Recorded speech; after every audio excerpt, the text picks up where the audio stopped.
Welcome to Eat, Sleep, Wine, Repeat, a podcast for all you wine lovers who, if you're like me, just cannot get enough of the good stuff. I'm Yanina Dore, your host, brand ambassador, wine educator, and sommelier. So stick with me as we dive deeper into this ever-evolving, wonderful world of wine.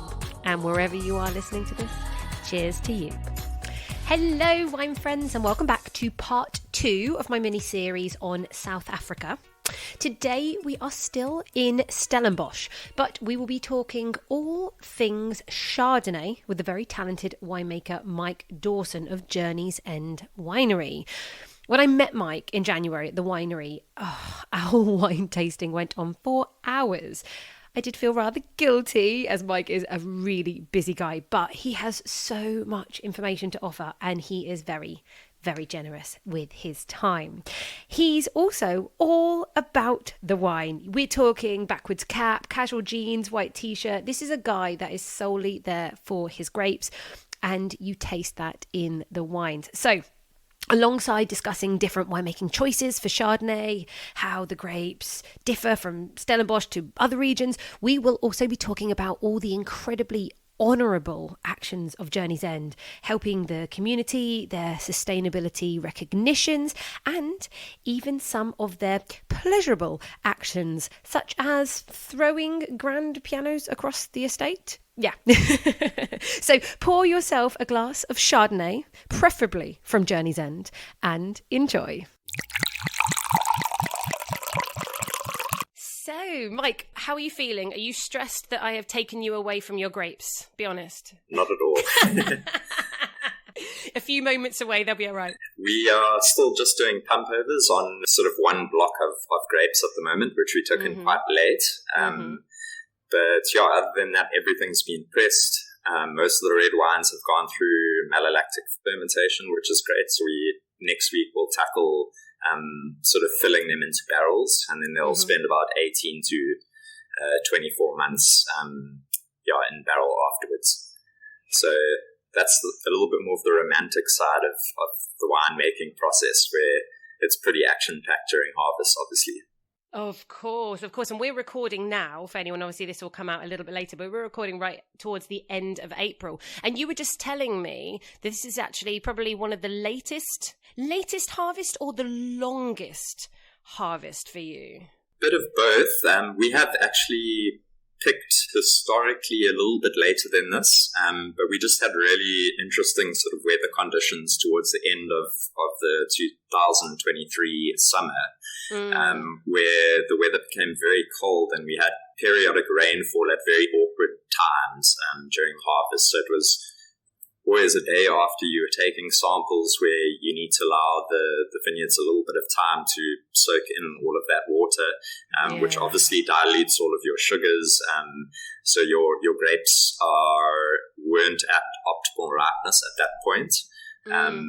So yeah, it was, I think the 2023 season was more about patient sort of winemaking, or patient harvesting, whereas in the years before it's been quite full on but a little bit more compressed. But every year is completely different, so there's always a challenge every year, and that's the beauty of winemaking, is that you have to overcome sort of different circumstances every single year, which makes it fun and interesting. Otherwise, I think I'd probably become a bit bored if it was too easy. Absolutely. Well, I want to ask you a question. Now, I know you are a winemaker and not a viticulturalist, but I wonder if you can actually answer this question. You mentioned the rain was coming at a really awkward time this year. And so, of course, when the rain has fallen, the grapes suck it up and they're diluted. How long do you have to wait before effectively things can return? Or does it never fully return? It does fully return, but with the 2023 vintage, there was sort of rain at a very, very awkward time. So it kept coming like sort of once a week and quite heavy rainfall.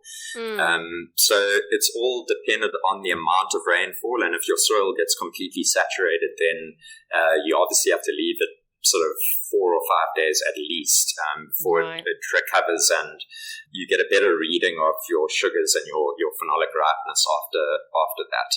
So yeah, again, all about patience, I'd say, and riding the roller coaster. Yeah. Well. Oh gosh. So you've actually been at Journey's End for 8 years. So this has been I think you used the word interesting vintage. What has been the most challenging vintage that you've experienced? And yeah, how did you get over that one? I think, so my first maiden vintage, I did join Journey's End in 2015, but I didn't make the wine. I was just a part of the blending exercise. So I joined Journey's End towards the end of 2015. And then my first maiden vintage was obviously the 2016 vintage. And we had a phenomenal vintage in 2015. Everything, all the conditions were just perfect. But from the end of 2015 into 2016 and all the way up, I would say to 2020, we were quite drought stricken in South Africa, specifically in the Western Cape. So after having a really robust, full-bodied vintage in 2015, I found that 2016 was quite a challenging one as my maiden vintage. One of the because, yeah, we didn't get as much sort of color extraction, not as full-bodied wines. The wines were a little bit lighter in terms of the color and extraction and flavor concentration. So we, to try and help overcome this obstacle, we're quite sort of methodical and rigorous in terms of our pump overs, especially on the red grapes. Just to try and get absolutely everything that we could out of the skins. And the wines actually turned out beautifully in 2016 after a little bit of that barrel maturation, but it was quite a sort of scary situation, especially being at my maiden vintage. Oh, bless you. But I suppose it's one of those things, I speak with winemakers, and it's always the most challenging ones that tend to give you some magical wine. There's always this beautiful surprise. And I guess maybe emotionally they taste better, right?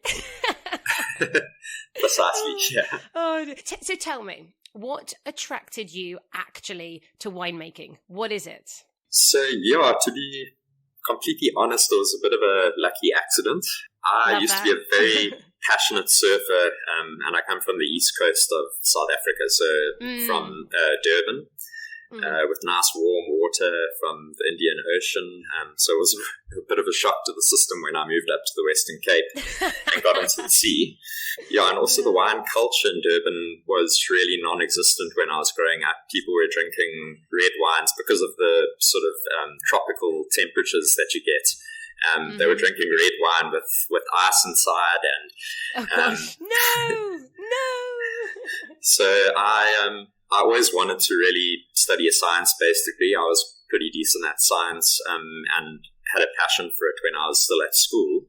But the reason I moved up to the Western Cape and Stellenbosch University specifically was because a lot of my schoolmates were all moving up here, and I didn't want to get left behind or left out. So my mom and I were sort of browsing through all of the science degree options, and we came across viticulture and enology. Which I must be honest, at the time I wasn't even entirely sure what that meant or entailed. But after a bit of research, I thought that the industry sounded fun and would be something that that I'd enjoy studying. So it was a bit of a slow burner in terms of when I actually started studying. My passion sort of grew for making wine during my studies. So I absolutely love the technical side of winemaking as much as I love the creative side. And it's always really cool allowing your vineyard and your cellar team to really express themselves, and it changes from vintage to vintage. So as I mentioned before, it does keep you on your toes, which I I think I really need as a person. You think you like, yeah. No, exactly. You don't want to be bored, precisely. Yeah. And I remember when I was sat and we were doing the tasting, you were talking about all these different, you really like to push things, try new things. So I imagine with your training and seeing other winemakers and probably travels, you've picked up or you've seen some quite unusual or memorable wine-related traditions or rituals. Have you brought any of that into your winemaking? Is there something that everyone listening would be like, oh, that's weird?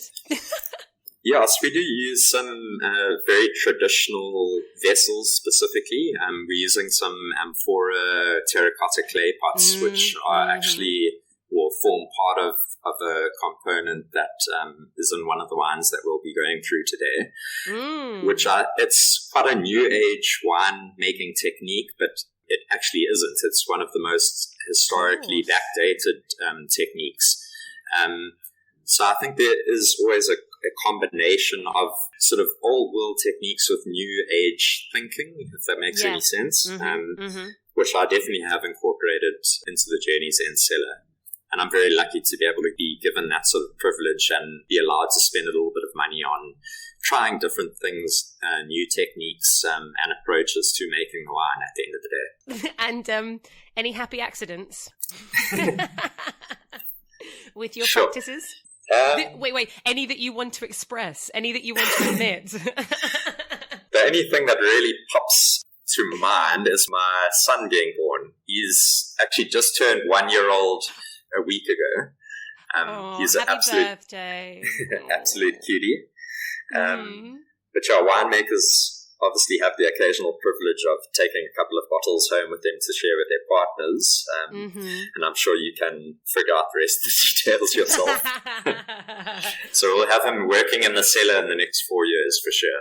I can't remember who told me this, but they took some Dom Perignon and they dipped the dummy into the Dom Perignon and just gave it to their baby, and that was their initiation. Like, that's it. But it literally was a little tiniest of drops. And I think if you want to create some sort of wine memory or a wine connection with your newborn baby, I can see how that works. I can definitely see that happening. Oh dear. So right now, I want everybody to actually understand where Journeys End is located and how beautiful it is. Because if anyone followed me on Instagram, they would have seen at one point I put up this beautiful video of just looking from the balcony of the family house that just looks over the winery, the vineyards. You can see the mountains, you can see the ocean, and that is literally my favorite place.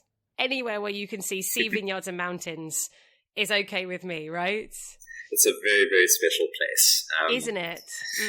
So, Journeys End's located pretty much at the foothills of Solari's Pass, which is actually technically in Somerset West. So we are about 7 kilometers away from False Bay. We're on the more eastern side of False Bay, which is the meeting of the Indian and Atlantic Oceans with the very cold water. Sadly. You know about that. And we sort of categorized to still be in the Stellenbosch wine region, but we're on the very southern extreme. So the most southerly situated vineyard plantations in the Stellenbosch region, and the closest proximity basically to the ocean. And all of our vineyards are on south-facing slopes, so cooler slopes, which allow for relatively long vineyard hang time, but we still retain really nice high natural acidities. Which is a winemaker's dream. And then, our temperatures are about 4 degrees cooler than what you would get in the middle or in central Stellenbosch.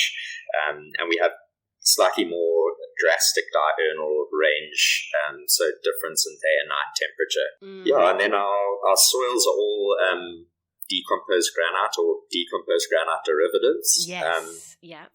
Mostly oak leaf and tequila, which are slightly deeper soils, a little bit more productivity, bigger canopies. And then we have belts that go across the farm, which are more Glen Rossa soils, another decomposed granite derivative. But those are slightly shallower soils, slightly smaller canopies, and very extreme concentration, I'd say, in the grapes. smaller grapes and bunches as well. And of course, because of all of this, you have higher natural acidity, and I think, your style in general, there's an elegance that I remember and that we discussed, right? Because of that location and everything. Yeah. Lovely. 100%. And for anybody, you guys focus on Cabernet Sauvignon very much, as well as Chardonnay, but I'm not letting Mike talk about his Cabernet Sauvignons because I've already done a Stellenbosch Cabernet Sauvignon episode, so sorry everyone. They're brilliant. I vouch for it, but we're going to be doing Chardonnays today. Actually, before we get on to Chardonnay though, I have always loved you guys because of the sustainability credentials and also what you've done with your foundation. And where should we start with that? Because you guys have won 1 million awards for all your doings, all your ethical stuff, your water management, haven't you? What am I missing? Yeah, so I think to start off, I must just say that our focus at Journey's End has always been environmental sustainability, which is hugely important to us. You have to sort of inherit a plot of land and look after it or even improve it for the next person who takes over the land. I mean, you're only going to be an owner for a certain period of time, and it's our goal as a business basically to keep this land in tip-top shape. For whoever works the land in the future. Hopefully it's us, but in 1,000 years, who knows what's going to happen. Oh, we're all going to be robots. Precisely. We'll have the robots working the land. Well, it might be us. Listen, we might live forever. With the way technology's going, they can't kill us. Yeah, and then as you mentioned now, another focus for Journey's End has always been our social responsibility or sustainability of our local community. And then our third focus is to have a lot of fun while we're doing all of this. Yes. But Journey's End is VITA accredited, IPW certified, as well as becoming one of the WWF conservation champions. It's a collective group that was in 2021. We also fair trade certified since 2017. You mentioned a little bit about the awards now, but we actually won the Drinks Business Green Wine Awards in 2021 for the most ethical company. In 2020 we won it for community upliftment projects where the GABs actually provided more than 1 million meals over the duration of a year after COVID hit, which really threw a lot of our local community into a bit of disrepute because they had lost their jobs, they were retrenched. So we did 1 million meals within the space of a year. We actually exceeded our expectations in that regard, but I will explain or get into a little bit more depth on that a little bit later. In 2021, we won the same award, but this was for water management, and we also won the award for Ethical Company of the Year and Water Management Award. And this was because of drainage channels which were constructed on the farm. I did mention the drought that we were having in South Africa. So this has helped in capturing all of the rainfall that lands on the farm and channeling it back into our dams, which we use obviously for irrigation of the vineyards. So those were two really nice awards that we won. And well deserved. And we were also converted to solar production as well as storing in 2014, which has also been quite a blessing, especially considering all the load shedding that's happening in South Africa. God, I know. I could not believe that. But has it got any better? I've heard in the last month or so. It's probably got worse. I would say over the last 10 years, it's been getting progressively worse and worse. And it's always difficult in the winter months where people are using heaters and, there's just not enough power to supply the whole country at the moment. Yeah. But at least you're storing some, so hopefully we are storing. We completely off the grid now at Journey's End in the cellar and on the farm, which is amazing. Oh, that's beautiful. To be honest, there is so much stuff going on across the farm. And actually, you said one of your pillars was to have fun. Should I get you to explain to people what a trebuchet is and what the hell it is and why you have one in your grounds? So a trebuchet is a sort of medieval catapult. Rollo, my boss, had this machine constructed in Shropshire and then decided, no, it would be a great idea to put it on a shipping container and bring it down to South Africa to install on the farm. It weighs a hefty sort of 12 tons. It's about 40 or so feet high, and it's a huge piece of timber. But yeah, basically a medieval catapult, and we use this to entertain guests that we have on the farm. We have a big UK-based clientele, so I'd say about 92 or so % of our wines end up in the UK. So we obviously have a lot of customers that come in from the UK, and it's always good fun to see them throwing my wine barrels over a field. These are discarded wine barrels, which are very old, so I don't really have too much of a problem with it. And it's always good fun after an arduous day of tasting and vineyard tours. Then we can go and throw a barrel. Throw a barrel. I think haven't I seen you throw a car or a piano, a huge piano as well before? We've thrown multiple things with the trebuchet. Yeah, those are two examples of things that we've thrown. Great for anger management, right? Release a bit of that testosterone.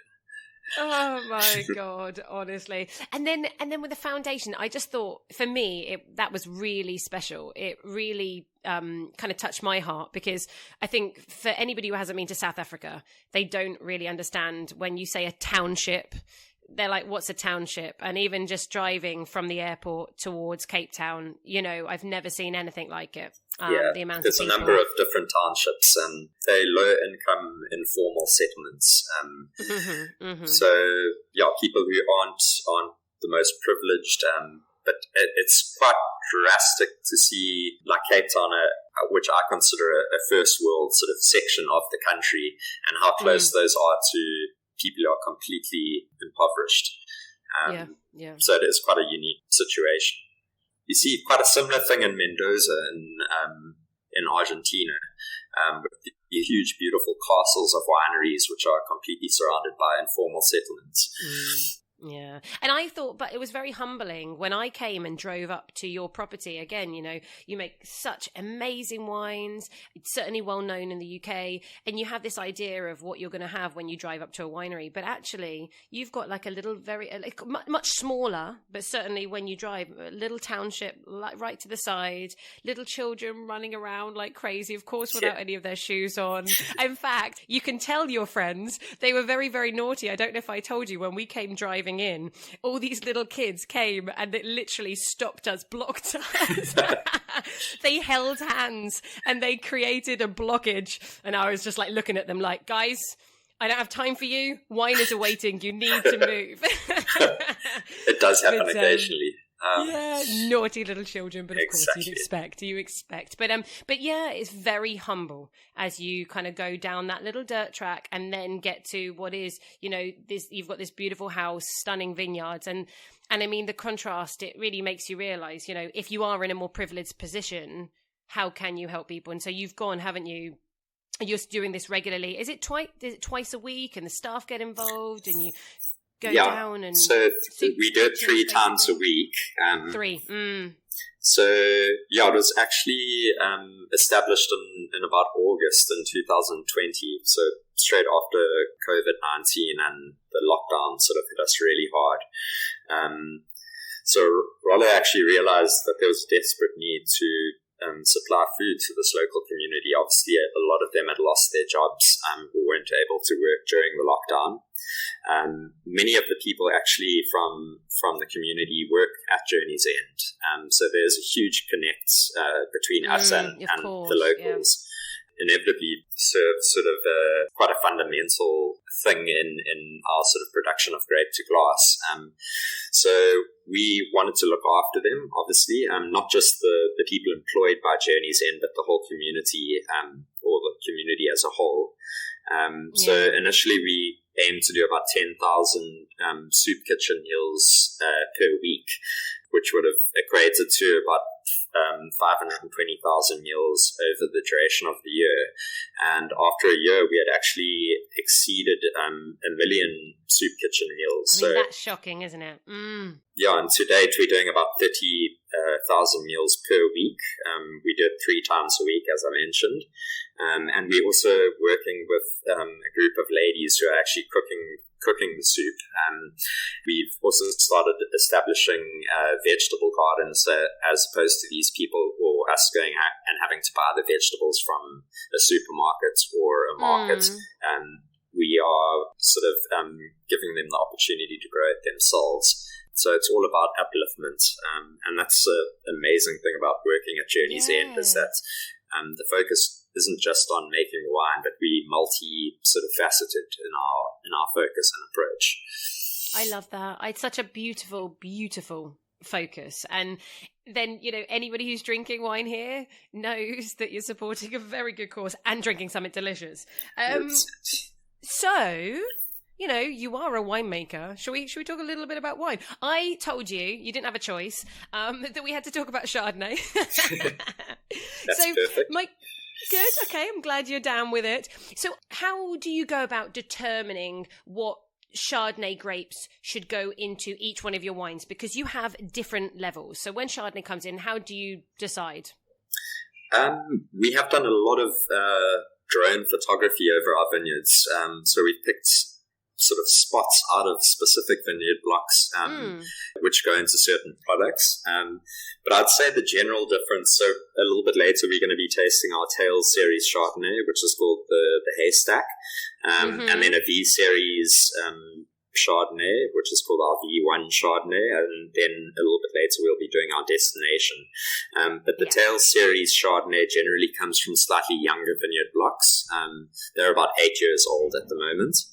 The V series tends to come off a certain section of a 26-year-old vineyard block, so a lot older and more established. Generally, after about 20 years, the productivity of the vineyard starts to decrease a little bit. But you end up getting a lot more concentration. All of your sugars, your sort of nutrients, and your concentration are channeled into those remaining bunches. So, slightly bigger, more concentrated wines on our two top levels. And the Destination specifically comes off the same 26-year-old vineyard block, but it's on the Glen Rossa soil type, so smaller canopies and even more concentration in the fruit. And that's basically how it differs. Our treatment, obviously, of the grapes and the eventual wine is completely different with all three of these lines. But I'd say a combination of the years or the age of the vineyards, as well as vineyard photography and analyzing soil types in certain sections of all the vineyard blocks.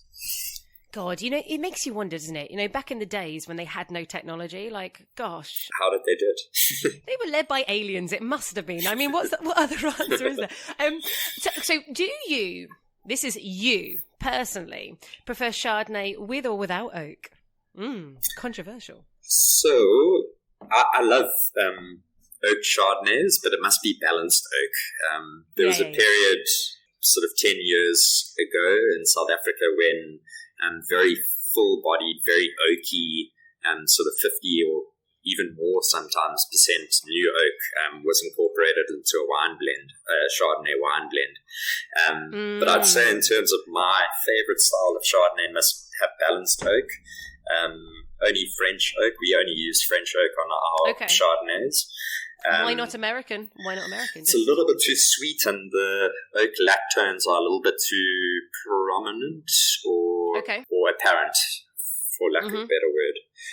So I prefer French oak barrels because they really push forward that citrus. You do still get the oak, but it's a very intact oak with the fruit concentration that you basically get in the wine. And Chardonnay is, in retrospect, quite a neutral cultivar. I do believe in the benefits of oak aging because it adds a little bit of body, a little bit of weight, and mouthfeel and structure to the wine. It adds a little bit of oak lactone. Hopefully it's not too much. It is also a very versatile grape, so it can be processed in many sort of different ways. It can be tank fermented, it can be barrel matured, it can be whole bunch pressed, it can be destemmed and then pressed. You can treat it reductively, you can treat it oxidatively. So there's a lot of different things you can do with Chardonnay, and each one has their own sort of place. But if you ask me what my favorite Chardonnay is, I would say one that really expresses citrus, sort of proportional oak, quite low in terms of the malolactic sort of percentage. So you quite like a really kind of a very fresh, you want really fresh Chardonnay. Okay. Mm-hmm. I like malic acid. It adds a different sort of component to the wine. It elongates it. And then I also like hints of reductivity. So we treat our Chardonnays in a lot of different ways. Most of them are quite oxidative stylistically, and then are subjected to oak maturation, but we do treat them differently to that as well. Okay. No, do you know what? That was a fantastic answer. So now, on to the next difficult question. When Chardonnay is coming in, as opposed to, of course, you make Sauvignon Blanc and, say, Cabernet Sauvignon is your other major focus. How is Chardonnay in terms of a grape being handled? You know, like we know Pinot Noir often oxidizes. It's a really fussy, complicated grape. What's Chardonnay like? Is it quite robust? Is it quite easy? It's very phenolic, so it is quite easy. Okay. So with phenols, a little bit of oxygen doesn't actually hurt the wine because it actually burns out a lot of the phenolic bitterness and astringency you'll get in the wine. So in terms of it against Cabernet Sauvignon, we process it completely differently. Obviously, the Cab we ferment on the skins. We actually keep it on the skins post-fermentation as well a little bit, where the Chardonnay we actually subject to a sort of combination of reductive oxidative techniques. The oxidative techniques really sort of drop down that polyphenol content in Chardonnay. Okay. We do destem batches, we do whole bunch pressing, steel tank fermentations, barrel fermentations. And we generally ferment the Chardonnay at slightly higher temperatures in comparison to something like Sauvignon Blanc.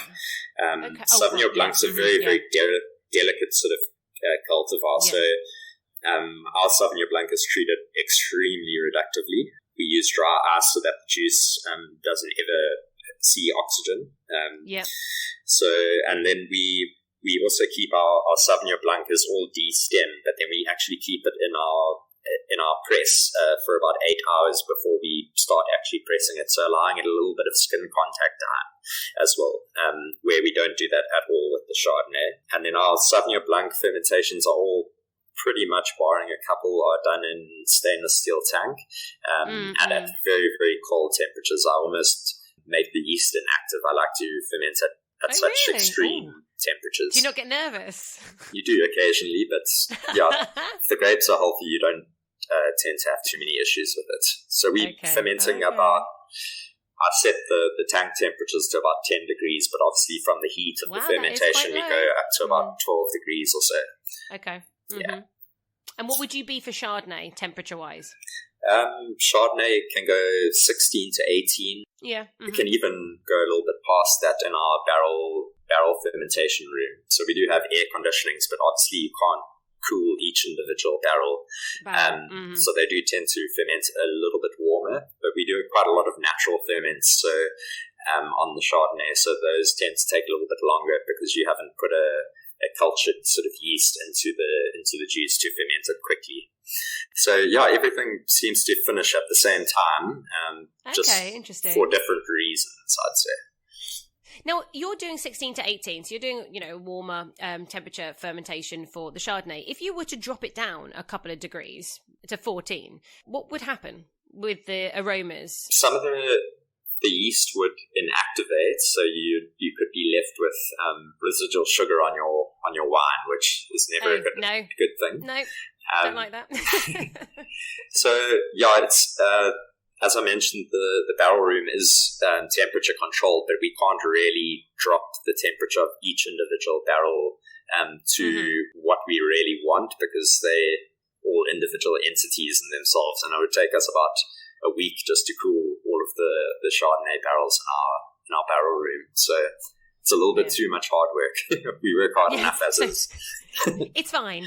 Leave it 16 to 18. It's working. All right, that's fine. Yeah. How do you think, if somebody was to say, I have a Chardonnay from Stellenbosch, yours, of course, only yours, and then they seem to see a Chardonnay from Pearl or from any other region in Stellenbosch, could you say that the Stellenbosch Chardonnay is different specifically? Definitely. I'd say the more inland you go, if you go into areas like Pearl or into Robertson, for instance, they're a little bit further away from the ocean, so you don't get that strong sort of southeasterly wind that blows very cool air over your vineyards.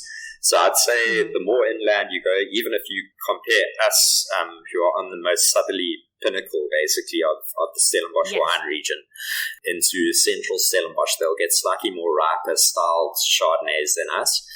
They won't have as high natural, and I'm speaking very generally now, but they won't have as high natural acidities. We also tend to get this sort of salinity in our wines that you wouldn't get in the middle of Stellenbosch, but I'd say their style is a little bit more riper. Stellenbosch Paarl, for instance, is a little bit more riper than our side of Stellenbosch. I'd say, a little bit more comparable to Elgin and Grabo. Okay. Yeah, no, super interesting. Or Hermanus. Okay. Very close to the ocean. You get a saltiness right through the board on all of our wines, which is really unique and interesting, I think. Okay, I can't wait any longer. I was pouring as you were talking. Let's go to the haystack. Let's do it. So I have in front of me the 2021 Haystack Chardonnay. Cool. I'm sticking my nose. I didn't try this with you when I was in front of you. We didn't have it. So this is new for me. Cool. You know what I love? Just on the nose, there's actually really a lovely, like almost even going guava tropicals, but then this kind of steeliness as well. So it's interesting you said that, because this is our more sort of Chablis styled Chardonnay. We do use tiny percentages of oak, but I consider this wine an unoaked Chardonnay. Picked slightly earlier. We do tend to get a combination of citrus characters as well as slightly riper tropical flavors in the wine. But they're all tank fermented. We might add between 2 and 5% of old barrel fermented Chardonnay, and that's literally for logistical reasons, but it also adds a little bit of mouthfeel and weight to the product. But this is fermented using different parcels of yeast strains which produce different sort of flavors and characters that you're picking up on the wine. Right through the board, you'll get salinity and a little bit of minerality from our granite soils. But a nice, easy drinking, very approachable style of Chardonnay. I'd say it's a nice introductory Chardonnay for a person who specifically hates Chardonnay because of the oaky characters. So it's almost like a Sauvignon Blanc style on a Chardonnay, and very approachable. It's a nice sort of rye or barbecue drink, and very easy drinking, and not meant to be too pretentious or too sort of complex, for lack of a better word. It's not a wine that should make you think too much. You should just enjoy it. I think they use the word quaffable in the UK.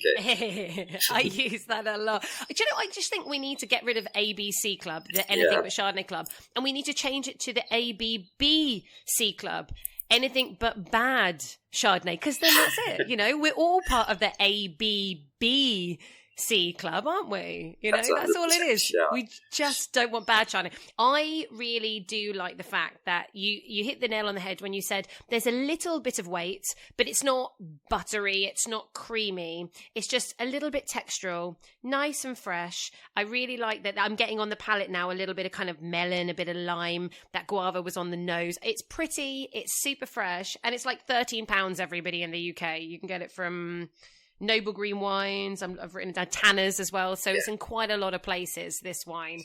And a cool label as well. Fun. Yeah. So our labels, right? The reference basically to the haystack is one of our sort of sustainability practices that we use on the farm. So we actually grow wheats and legumes in between our vineyard rows, and they're obviously rolled out at the end of the year.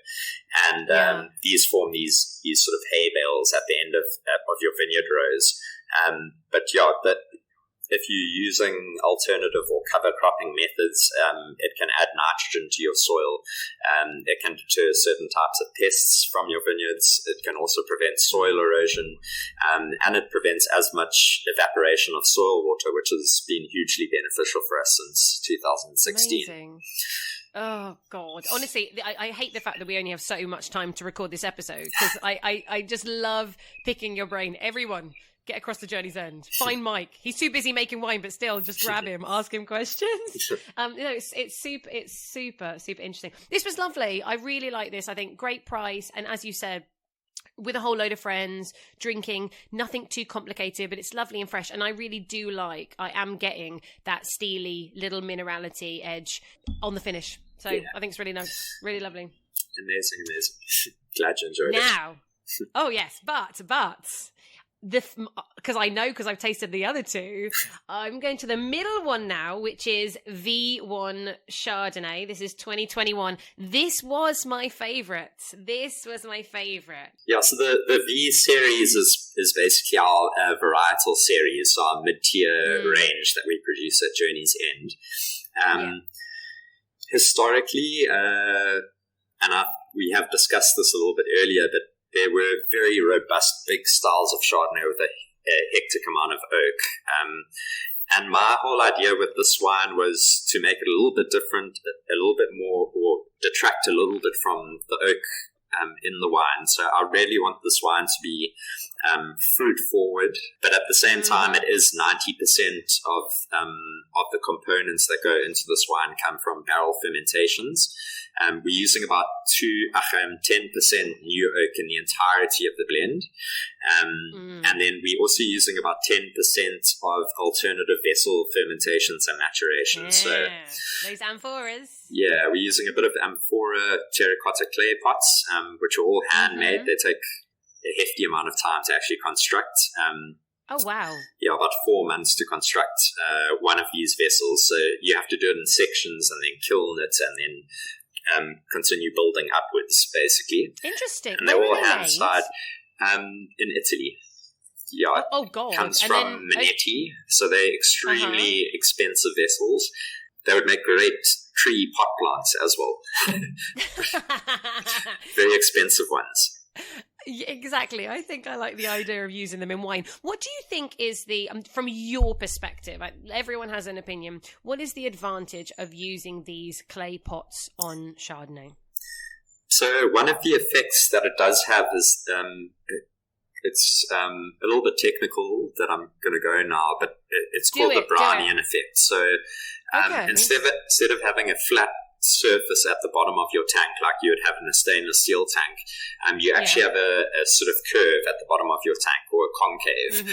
And this allows for natural circulation of your yeast and your sediment throughout the vessel. So it keeps your wine nice and cloudy on the lees for longer periods of time without any manipulation. So it adds mouthfeel, weight. It just doesn't add those oak lactones that you'd get from it being in a barrel. So that was the reason I actually started using these vessels, was to detract a little bit from the oak and have vessels which were still producing nice, weighty, full-bodied wines with beautiful fruit. And they also impart a little bit of a mineral clay type character into your wine at the same time. But we're also using concrete eggs in the construction of this wine, and it's for the exact same effect, called the Brownian effect.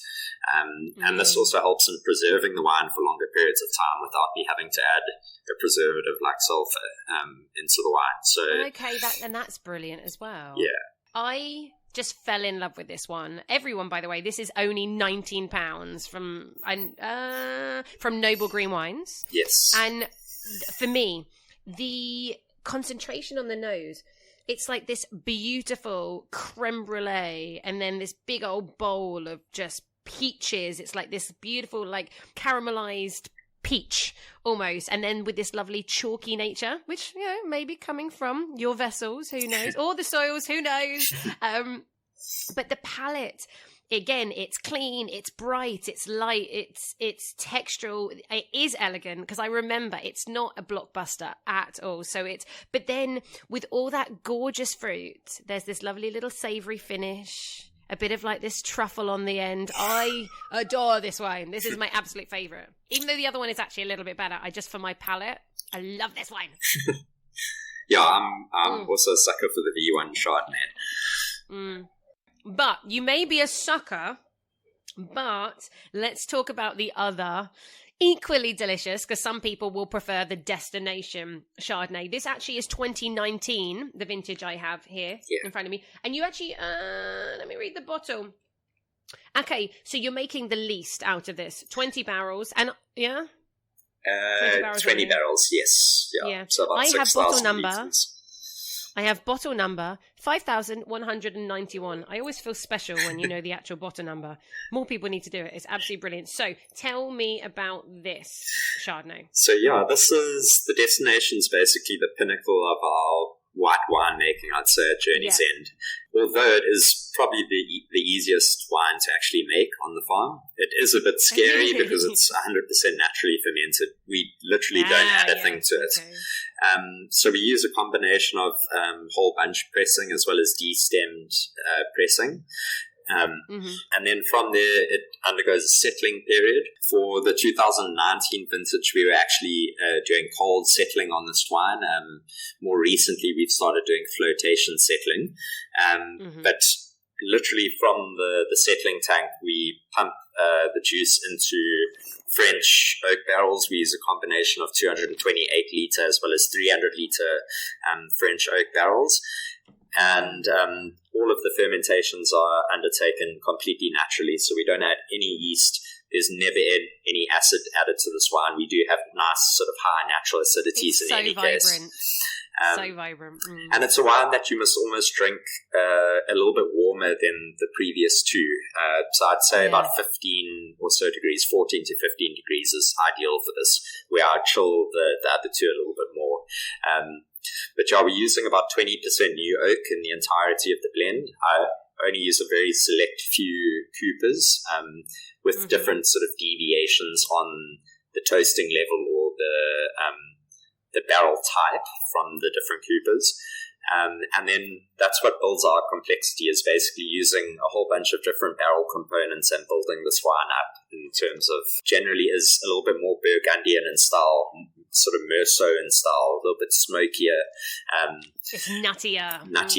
You get a bit of sort of burnt brioche type of character on the wine, which I absolutely love. And it has, we are doing a little bit of natural malolactic fermentation. I call them my sort of cowboy barrels. Why cowboy barrels? They tend to just go through malolactic fermentation. We never ever inoculate with bacteria. So it's just the ones that decide to go through mallow. But we end up on about 15% malolactic fermentation, which does add a little bit of body, a little bit of mouthfeel, a little bit more of that butteriness and viscosity. But I never overdo the malolactic fermentation, because I really believe malic acid has a huge place in Chardonnay in terms of the flavor characteristics that gives to the wine. To be honest, I'm drinking this now and I'm like, maybe I do prefer this one. No, I don't. I'm sticking with my favourite because I like the elegance and the slight more minerality I get from the V1 Chardonnay. But I have to say, the destination, this is serious. For anybody who is, as you mentioned, if you're a serious Burgundy drinker and you don't want to spend the money, this is £23 a bottle. It's from Tanner's. I'm sure there are plenty of other places that you can get this from. Every time I search Journey's End on the internet, it's so easy to find retailers. But it just... The nose gives you this kind of almost baked yellow fruit. It really jumps out. There's this caramelized pecan pie. It has more of the body, and I love with that vibrant acidity. It's like this real lime zestiness that cuts through, and it's just really, for me, like just nutty and savory and serious. But so fresh, not cloying, not fat, not big in any way, not broad-shouldered. It still is just dancing. I love it. I'm still sticking with V1, but I love it. It's also a beautiful food wine. So this does really, really well at restaurants. It's an absolute match made in heaven to pair this with sort of really robust cheeses. Butter curries as well are absolutely beautiful with the destination shot. Oh my God. Yes. I'm not even going to give a food. That was good. A butter curry. Totally agree. Now, one more winemaking question. You said you're doing whole bunch and also destemmed. What differences are you getting from doing those two processes? You tend to get slightly more elegant styles, I'd say, from the whole bunch pressing. We're using very gentle pressing cycles, almost like they do in Champagne. Yes. You do tend to get a little bit of a sort of stalky tannin note that also comes through in the wine. But as I mentioned, we do treat the Chardonnays, most of them, quite reductively. So that tends to burn out over the period of fermentation and maturation, especially because it's all going into barrels. Whereas with the crushed parcel, you'll get a little bit bigger style. I tend to get more tropical fruit as well from destemmed bunches, but it's probably because I'm very, very careful with whole bunch pressing to pick it almost a little bit earlier, where I'm not too worried about the crushed and destemmed stuff. I can pick it sort of a little bit later on in the harvest season. So yeah, you get a very elegant one, and a little bit more of a tropical, full-bodied style. Yeah. Love it. Thank you for taking us on our little Chardonnay journey. Everybody, get these Chardonnays. I love Journey's End so much, and they taste amazing. But I have to finish off now with one question, which I just want, as a winemaker, if you could share a glass of wine with any wine person. Now, they can be alive, they could be dead already. Who would it be and why? So I'd say two people, that I'd enjoy to share a glass of wine and a conversation with would be Oz Clark and Jeremy Clarkson. Okay, yeah. I think interesting. Oz is super clued up, and I think Jeremy's the furthest thing from clued up, but is slowly sort of starting to learn. But I just think he's absolutely hilarious, and I think it would be a very fun sort of event or evening or dinner or whatever it is, just chatting to the two polar opposites in terms of their incorporation in the wine industry or their involvement in the wine industry. I think we could get them to come visit. Let's see what we can do. Let's Love do it. Great answer. Mike, thank you so much. Your babies are now calling you, not your actual baby, your great babies, I'm sure. So go and do a few more pump overs, carry on making delicious wine, and thank you for giving us a few moments and for taking care of me when I came to visit, because it was it's now a very, very cherished special memory. So thank you. Awesome. Thanks so much for inviting me on this podcast as well. No, it's been a good chat. Come see me in the UK soon with some delicious wine. Definitely will do so. Okay, I'll see you soon. Take care of yourself. Cheers. Bye.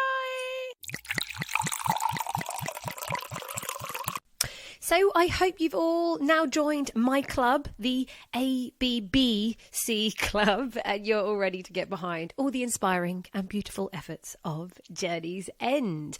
So next week we're going to the Bot River, a wine region that many have not heard of. This is just 30 minutes southeast from Stellenbosch, and I am talking with Alice Verberg, who makes the Ludite wines with her dad. This is a super small winery, and they are very hands-off. It's all about Syrah and Chenin Blanc, and so we will focus on sustainable farming practices and the absence of pesticides and herbicides. To finish off today, I have a quote from Matt Kramer, a wine writer and critic, and he has said, "Chardonnay is a wine that can be as graceful as a ballerina or as powerful as a sumo wrestler, depending on the winemaker's vision." And I hope after this episode you have a better idea of those winemaking choices when working with this very versatile and adaptable grape variety. That is it, wine friends. Another week, another episode. Don't forget to share with your wine-loving friends. And if you are enjoying these episodes, do take a few moments out to leave me a review on Apple Podcasts or a rating on Spotify, as this helps the podcast become more discoverable. Remember that every day is another day to be awesome. So may you all just go and appreciate the small things, stay focused and be happy. Until next week, cheers to you.